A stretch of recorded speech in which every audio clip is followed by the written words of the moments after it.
At Amherst Alarm, you can always call us to help solve a problem with your central vacuum system, but sometimes the problem can be solved without having to call us to set up a service appointment. Here are some simple ways that you can troubleshoot your system, which will be demonstrated by our technician, Tyler. If you do not have any suction or low suction, make sure the hose end is inserted properly into the wall inlet. Also, make sure it is lined up with the guides on the plate. Turn the hose switch to on and off several times. If this does not work, turn the hose cuff in the wall valve by 90 degrees. This will bypass the hose switch.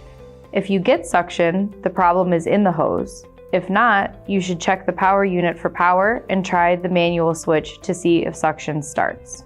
If you are experiencing low suction, that means there is a clog somewhere in your system or the motor in your power unit is bad.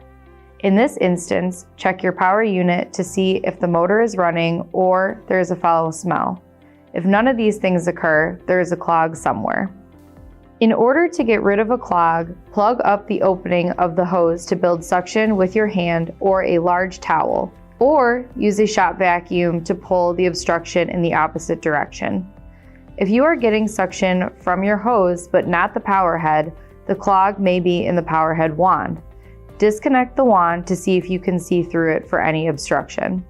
If you have any other questions troubleshooting your central vacuum system, or if there's a problem you can't solve on your own, please give us a call at 716-632-4600.